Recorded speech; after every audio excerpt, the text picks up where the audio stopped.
A desoneração da folha de pagamento de 17 setores da economia é uma medida que interessa a mais de 6 milhões de trabalhadores brasileiros.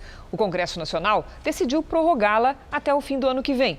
Agora, a Advocacia Geral da União recorreu ao Supremo Tribunal Federal para questionar a decisão dos parlamentares. Se a desoneração for suspensa, como quer o governo, milhões de trabalhadores podem perder seus empregos. Segundo especialistas ouvidos aqui pelo Jornal da Record, essa judicialização também representa um desrespeito a uma decisão soberana do Congresso.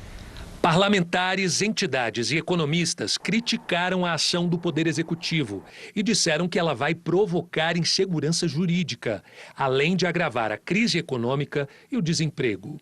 A Advocacia Geral da União ingressou no STF com uma ação direta de inconstitucionalidade para impedir a derrubada do veto do presidente, que suspende a desoneração da folha de pagamento, aprovada pelo Congresso. Na petição, o advogado-geral da União, José Levi Melo, afirma que a prorrogação da desoneração de folha viola vedação constitucional e alega que a prorrogação da desoneração representa perda de receita para a União no ano que vem de 10 bilhões de reais. A ação ainda deve ser sorteada para um dos ministros aqui do Supremo Tribunal Federal. Fontes do STF afirmam que, apesar do pedido de urgência feito pela AGU, o julgamento deve ficar para o ano que vem. Até lá, continua valendo a decisão do Congresso Nacional, ou seja, fica mantida a continuidade da desoneração da folha. Se o veto que trata da desoneração da folha de pagamento for mantido, 17 setores da economia, que empregam mais de 6 milhões de pessoas, serão diretamente atingidos. Dados da Associação Brasileira das Empresas de Tecnologia da Informação e Comunicação apontam que, se a desoneração da folha não for mantida, só nesse setor, 97 mil postos de trabalho serão eliminados até 2025. A desoneração da folha permite que as empresas substituam a contribuição previdenciária de 20% sobre os salários por uma alíquota entre 1% e 4,5% sobre a receita bruta. Essa prorrogação, que deve valer até o fim do ano que vem, foi aprovada pelo Congresso em junho deste ano, mas o presidente Jair Bolsonaro vetou o texto. No mês passado, Câmara e Senado derrubaram o veto e, com isso, a prorrogação seguiu para a promulgação.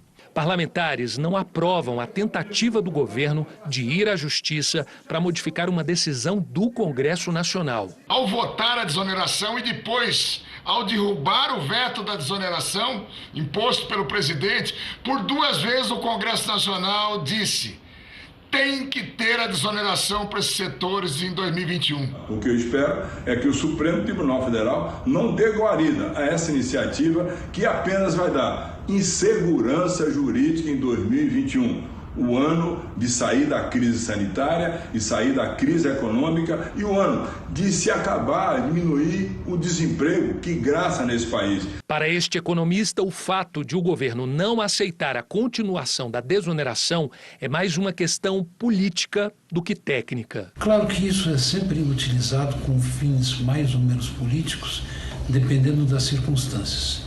Porque quando a gente não quer conceder um benefício, basta alegar que há dificuldades de caixa ou então a falta de indicação de fonte de recursos correspondentes.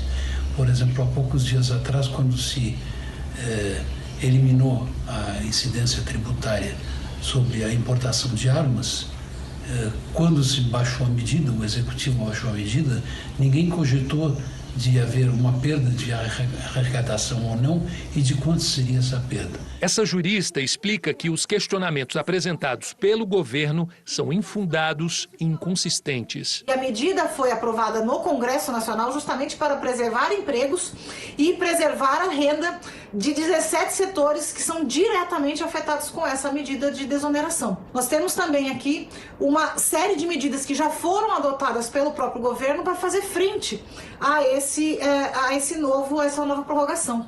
de modo que nós não temos nenhuma inconsistência naquilo que foi aprovado pelo Congresso Nacional. O coordenador jurídico da Frente Parlamentar em Defesa do Setor de Serviços explica que, diferentemente do que o governo alega, a manutenção da desoneração de folha não representa renúncia de receita. É uma medida, sobretudo, para dar fôlego ao setor de serviços, que é intensivo em mão de obra e fundamental para a economia, de modo que a medida ela vem no momento de necessidade de se dar fôlego econômico e, sobretudo, de assegurar a manutenção de empregos e que o governo possa superar essa recessão e dar passos para a retomada econômica. Entendemos que o papel do Congresso Nacional nesse momento é não só ter a preocupação fiscal, mas sim a preocupação com as pessoas, com o nosso povo, com a nossa população, que precisa ter a manutenção dos seus empregos diante dessa grave crise econômica que o nosso país enfrenta. A Advocacia Geral da União anunciou que vai se manifestar apenas no processo.